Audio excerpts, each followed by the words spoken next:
Welcome back. We are going to get a clutch installed. I already put the flywheel on. If you watch the fuel section, maybe I'll throw a little bit of it in here, but I needed the flywheel to get the injection pump timed. Well, for reasons beyond my understanding, someone at some point replaced one of the flywheel bolts with a grade 5, right size and everything, but not the same strength. But fortunately, world of service, globe of confusion. I was able to allocate some new ones so that I have grade 8 bolts all the way around. 166 227A, in case you're curious. Get these washed up and ready to go. You want to make sure you didn't do like I just did. Fortunately, I haven't tightened it down yet.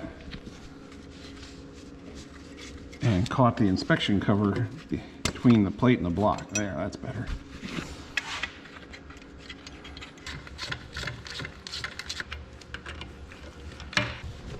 And if we look real close, I did mark it with a punch. 2 stakes there. I saw the 2 marks on my flywheel.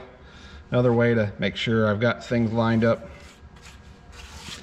These bolts holes go all the way through the crank, so I'll be putting some sealant on the threads of those just to keep it from wicking through. And get this good and cleaned up.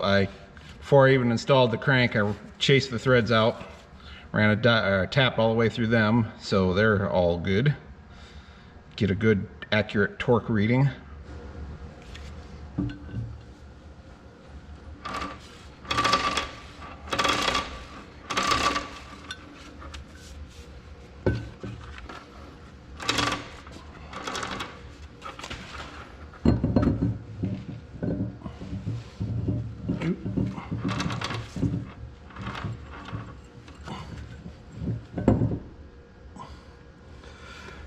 Pretty darn close.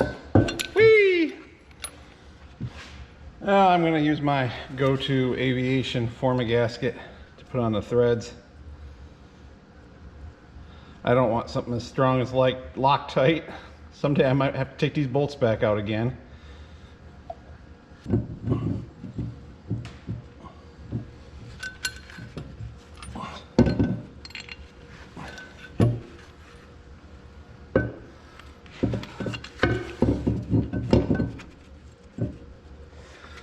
Yep, my double dots line up with the double dots I put on the crank. We're good there. Hopefully I got that threaded in far enough.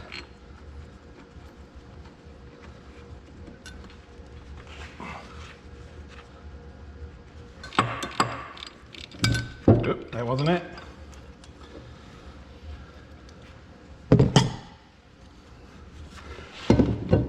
I should make up some 5/8 fine threaded dowel bolts.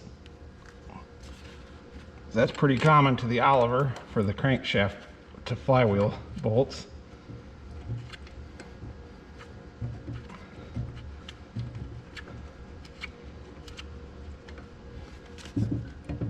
Ah, come on. I think that one started.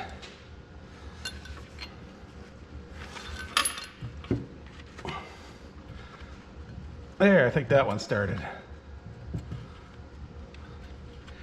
Just takes some wiggle. Wiggle, wiggle, wiggle.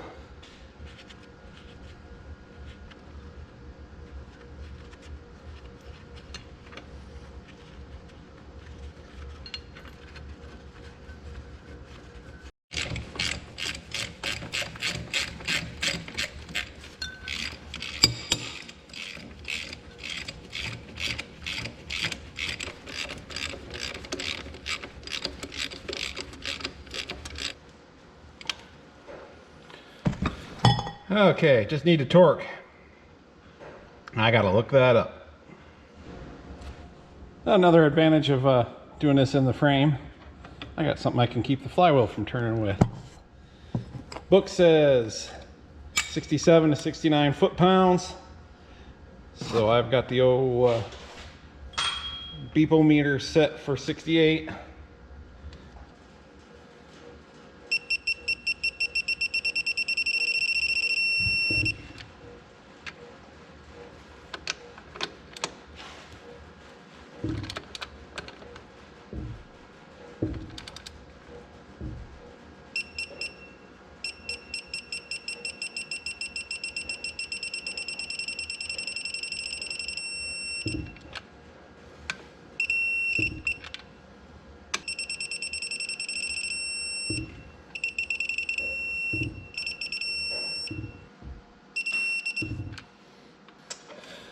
There, that's done.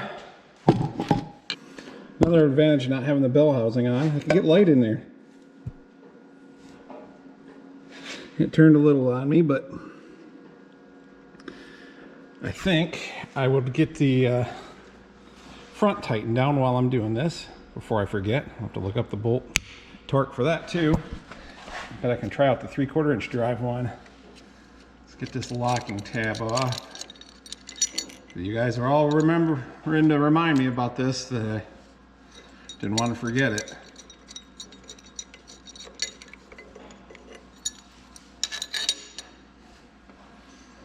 That is 1 1/8, so now I just need to look up the torque for that.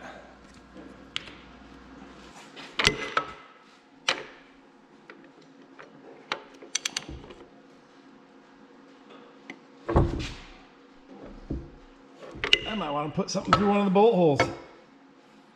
Where'd my punch go?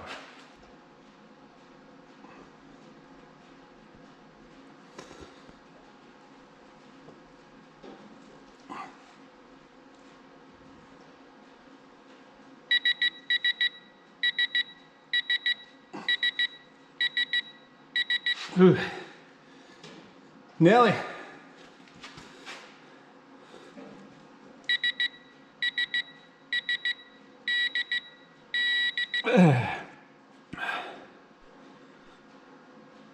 $235.9. I think that's good. Book called for $229 to $238. In case you're wondering. Had this pry bar against the flywheel here. A punch in the bolt hole to keep her from wandering. Punch another bolt hole up there. So some two-armed love there. That sounds like a spot for a Ross comment. Okay. So that baby is tight. I've gotten to try out my new 3/4 inch drive torque wrench adapter.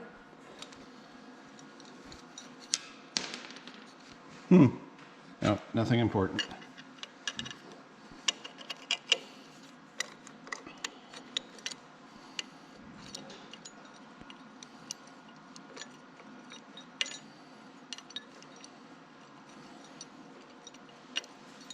Oh, there it is.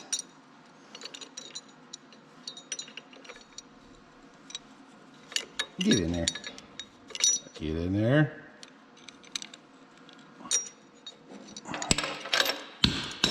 There goes my ratchet.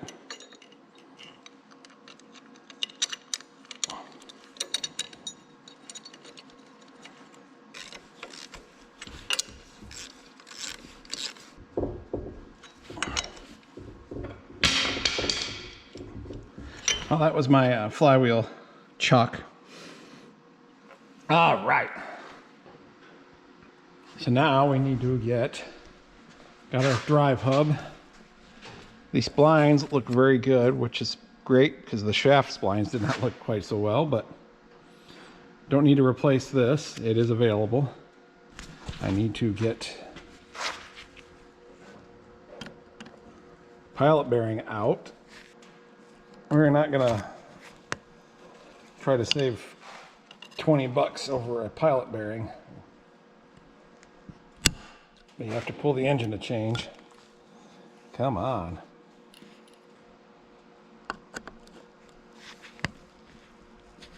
There it goes. Geez, it's gripping on one side, but...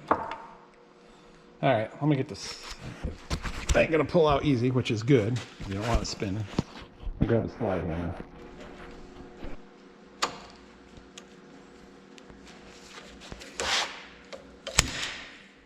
That wasn't so bad.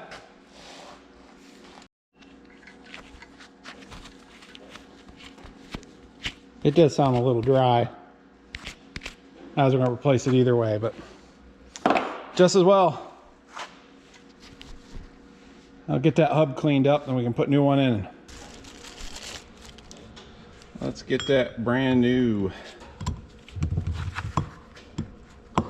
bearing in there.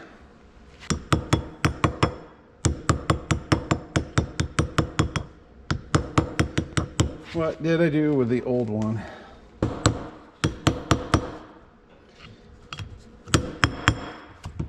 Oh, I don't want to get it caught in there.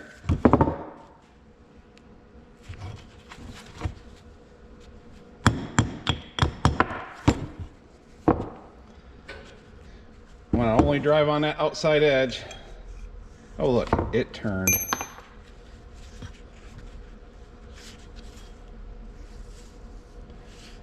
Okay. Now if you can see that, it's spinning in the housing. It's fairly tight, but I'm going to put some of that Loctite sleeve retainer on there because that will help take up some of the gap and lock it in place so only the middle turns. And of course there's, you know, enough play in it on the outside. I wonder, yeah.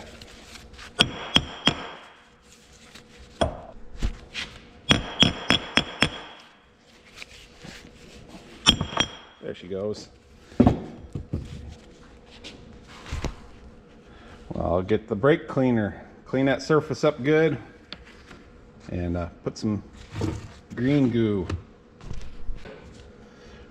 Note to self, get more Loctite 640. This is feeling pretty much empty. There's some.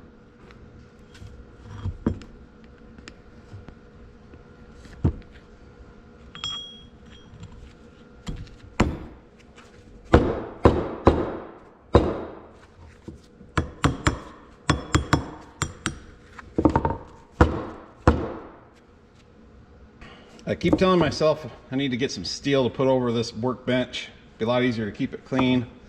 Suppose I could get a block of wood because there are times when it's nice that it's wood and God, it's filthy. You don't have to worry about it banging anything up, but I could put a block of wood on top. So add that to Chris's wish list. Piece of steel to put over the workbench.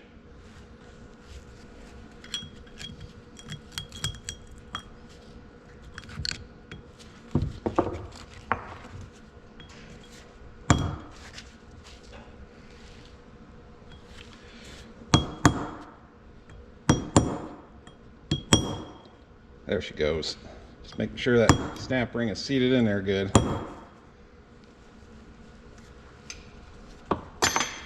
And now it can go in the tractor.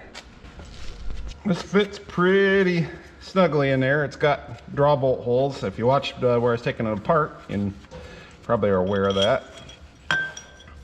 So before you get it drawn in there too far,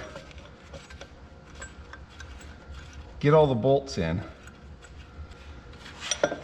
They're all equal distance, so there's no timing or positioning to this one. Last I knew, this hub is still available. This one looks to be in really good shape, so I am not going to spend money where I don't need to.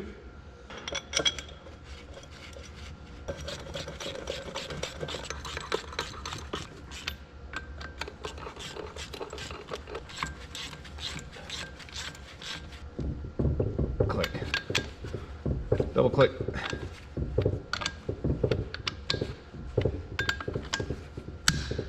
Hey, it did click. For my clutch alignment tool, I just use an old input shaft from a 3-speed. Works very nicely. A lot of clutch kits you get come with an alignment tool. It's important to get that because boy, when you try to get the over and under mounted up to the engine, if that clutch disc's off center, it's gonna do one of these things and make your life miserable. I'm gonna put in a couple of dowel pins that have, my handy dandy bolts that used to have heads. Okay, I know I chased all these holes out. I know I've done clutch jobs before on this channel, but I also have new viewers and some people just like watching. So we will cover it again. Dampener side goes out on these tractors. You face it the other way and things are gonna hit and be angry. So some people put a little molly grease, some kind of grease on the splines there. I generally don't. I already slid this on the shaft of the 3-speed. It slid nicely. My clutch guy, he likes to paint stuff up. A little bit on the splines, but slid nice and free. The reason I don't use grease is I figure eventually that grease is going to dry up or get caked up with dust from the clutch, and then the disc ain't going to want to move. I can see the initial reason for wanting to do it, and it probably works good for a while. You do too much, the grease throws out and is going to get on your clutch disc. That's bad. Just a little bit, all I feel is just acts like a dirt magnet. So that's why I go without. You may do as you please.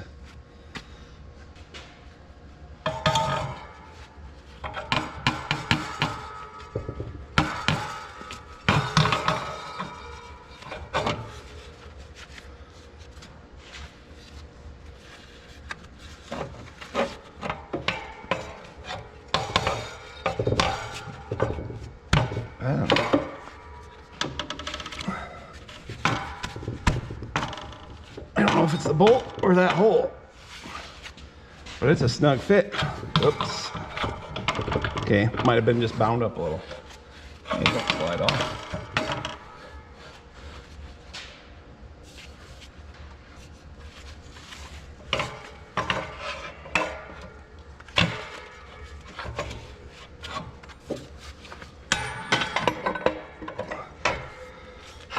This shaft is actually out of our 4225. The bearing spun on the shaft. It might have been fixable with Loctite, but we decided to get a new shaft. This one makes for a great clutch alignment tool, and who knows, it might be reusable someday if this stuff becomes less available. So I'm glad I've got it.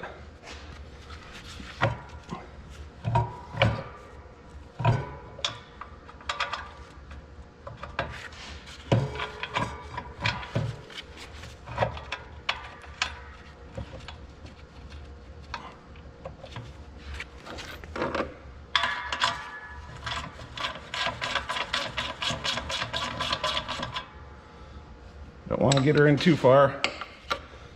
Want to draw it in nice and even so you don't distort the cover or other crazy things. Oop.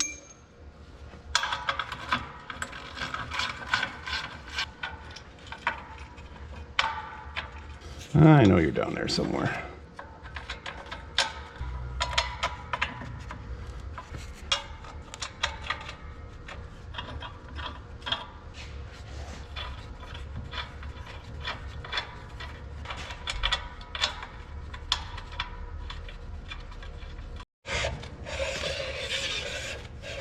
All the bolts are started. I like to spin it just because I can.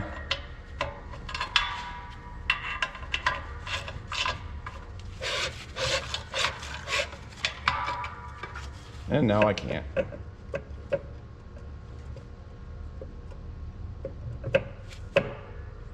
like to hold this shaft up a little bit until it's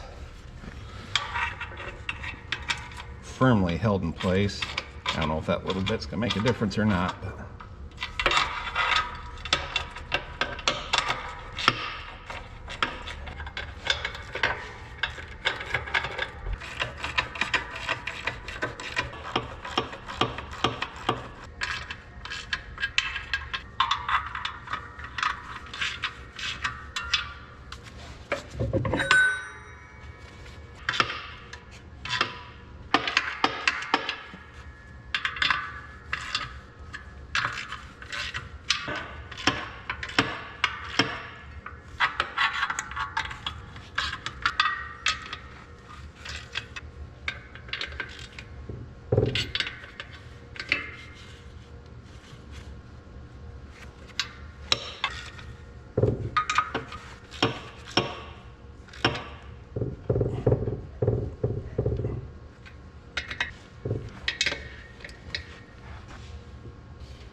there we have it. One of the advantages of using a local clutch shop to get my clutches done, I take the flywheel into them as well as the clutch. He puts the clutch or the flywheel on the Bridgeport, gets that all surfaced so it's good. There are two different kinds of flywheels depending on models and age. Well, there's several different flywheels because some are larger diameter, but some have a step in them, some don't. So that's something you want to watch out for if you're ordering a clutch, say off the internet or something.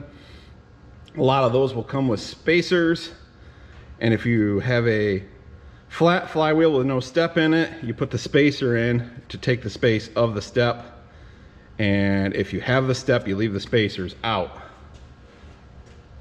And but the nice thing of taking this in, when he's done, he mounts it all up just like this on the table, gets all the fingers set, checks everything out, so that when I put it on, all I got to do is put it on. It's ready to go. So I have no further adjustments. Ones you get from another supplier, or a reman one, you may have to adjust nuts. There's procedures in the manual for doing that. I've covered that in another video on the Allen 1650. You basically put in a piece of key stock and 3 or 4 spots that is the same thickness as your clutch disc, and then you can measure the height of the fingers to the flywheel. You leave the disc out, and your keyway or your pieces of key stock take the place of the clutch disc. Then you can measure the height of the finger to the flywheel. There's specs in the book for that, but biggest thing is make sure they're all even, so the bearing is hitting all 3, 4, however many you've got at the same time. And that is all for 1855 clutch. I appreciate everybody watching, and we will see you in the next one.